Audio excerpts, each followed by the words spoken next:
लेके आई हूँ। कैसा लगता है कमेंट बॉक्स में आप लोग ज़रूर बताइएगा। और सावन लगा हुआ है आप लोगों को जैसा कि पता ही है, और बारिश हो रही है हमारे यहाँ। आप लोगों के यहाँ हो रही है कि नहीं कमेंट में ज़रूर बताइएगा। आइए सुनिए। याद कर गौरा कुंवर रहलू, याद कर गौरा कुंवर रहलू, नैयर में पूजा हमार कैलू। याद कर गौरा कुंवर रहलू, याद कर गौरा कुंवर रहलू, नैयर में पूजा हमार कैलू।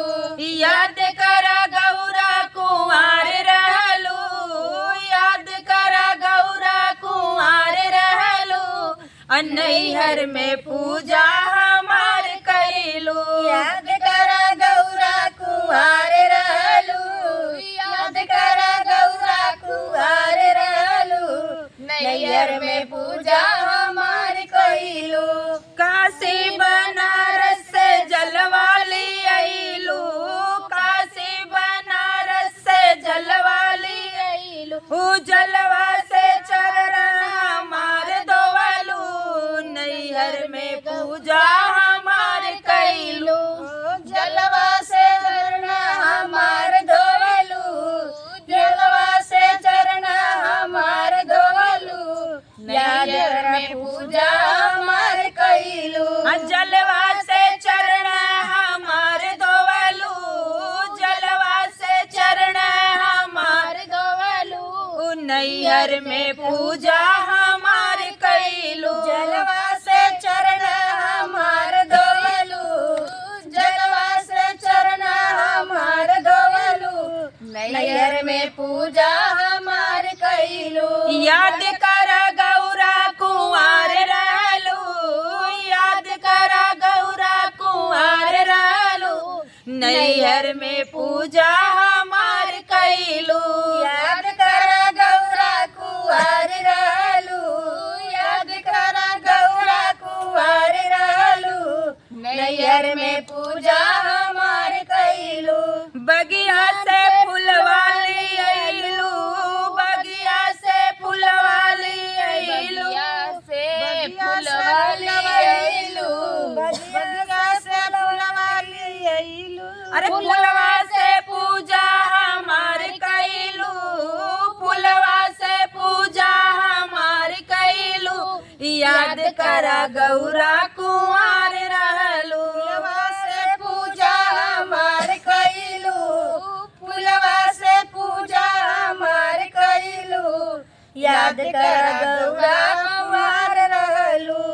पूजा फुलवा से पूजा हमार कैलू, फुलवा से पूजा हमार कैलू, नैहर में पूजा हमार कैलू। फुलवा से पूजा हमार कैलू, फुलवा से पूजा हमार कैलू, याद कर गौरा कुंवर रहलू। सोने के थाली में आरती सजवलू, सोने के थाली में आरती सजवलू, सोने की थाली में आरती सजवलू, सोने के थाली में आरती सजवलू। अरे दुआरा पे आरती हमार उतरलू, दुआरा पे आरती हमार उतरलू, याद कर गौरा कुंवर रहलू।